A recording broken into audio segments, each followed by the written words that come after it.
Hey friends, why do you do what you do every day? Why? Every little things that you do, why do you do it? Now, let me explain. We find a job. Supposedly we love the job. But really, is that true? Did you find that job? Are you doing the job because you wanted to do the job? Or was it that you just kind of forced into it and you didn't know? So here's the question I have for you. In your life, everything that you do, the behavior that you have towards others and yourself, have you ever questioned those? Why do you do what you do? Why do you react the way you react?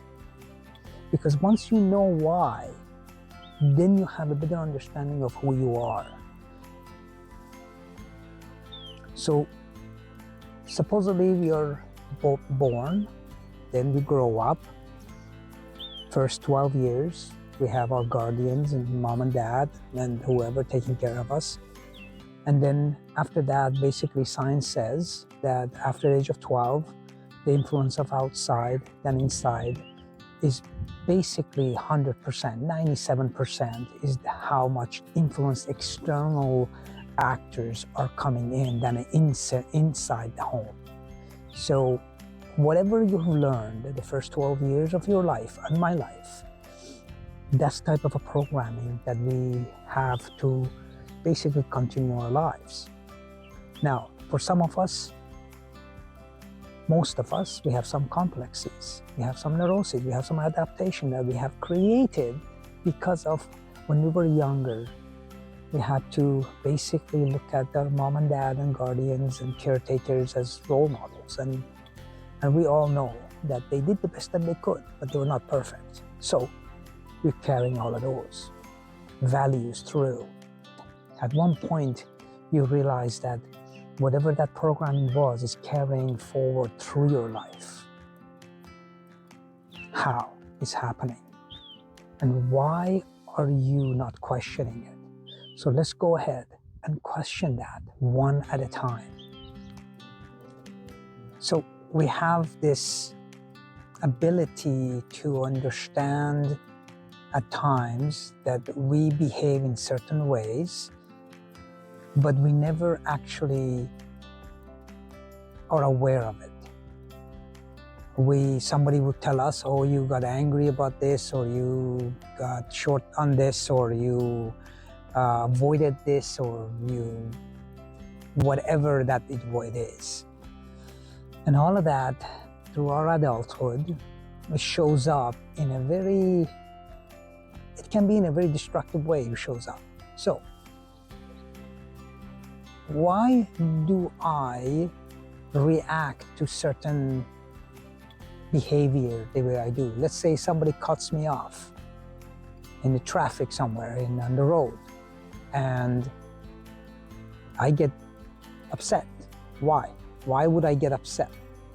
That logically doesn't make sense for me to get upset, but the internal mechanism of me questions and uses a different lens to take on that event as a threat to my being, which actually there is no threat, because I'm in my car, just cut me off, and who cares?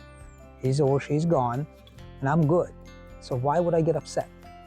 Why would I get this visceral anger that most of us will have? I see it all the time. So why do we do that? Well, it has to do with how we see the world, and how we see the world matches how we have been brought up. And we need to now undo that adaptive behavior. Perhaps we were in a situation that by yelling and being angry, we managed to avoid certain things when we were kids because our homes were not a safe environment, or at least for us, it was what it was, and we had to deal with what the situation was in our household, in our homes. And all the baggage and the trauma. And when I say trauma, I don't really mean the big T trauma, which that has its own place, and sympathy goes to those who have gone through major traumas that has completely changed the course of their lives at first, and then they have to get help, and if they can, and they go on from there. But all of those smaller events that played out throughout our lives when we were a child, up to the age of 12, maybe a little bit longer, it has a direct influence in how we are as an adult if we are not aware of it. Okay? So that is the part where I feel that it is the most important task for our own self-growth and understanding and awareness that who we are is the habits and behavior that we exhibit towards the world and how we see the world. So if I am an angry person, if I am a resentful person, if I see the world in a way that is always me is against the world, so my behavior will match that. But if I feel that and see the world in a different way, a cooperative way, a way that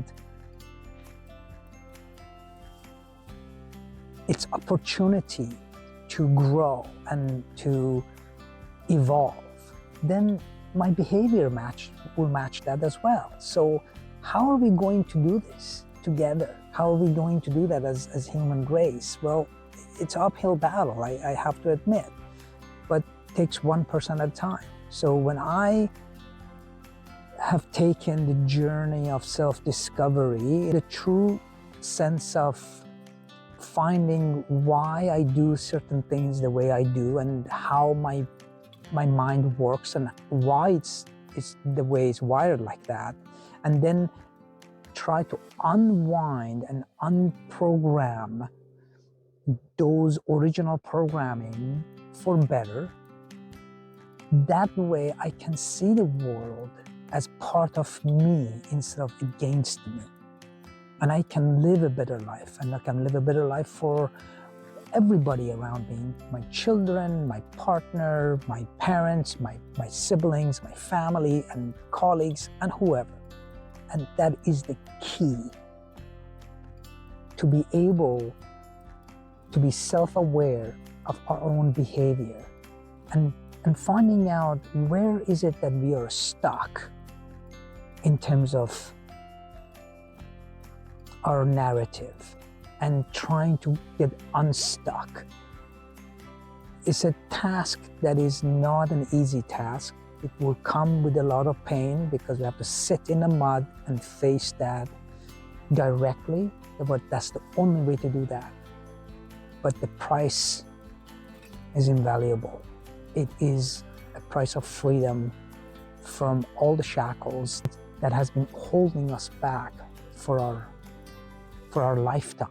I'm 54 years old, and in the last 6 years, I have come to that level of understanding, and I continue doing that every single day because there is no other way. I'm not going back to the old ways.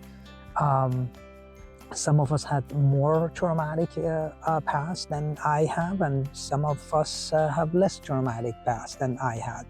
But I am in that continuum, and I will continue moving forward, and progress is in self-development is part of my responsibility as a human being in the place that I live, so that I take the responsibility and ownership of my own values and my own thoughts and behavior, not external. It has nothing to do with somebody else. It has to do only with me.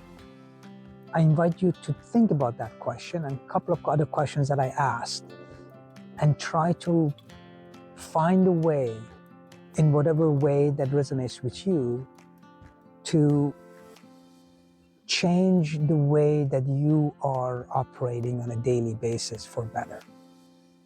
I hope you're well. Until next time.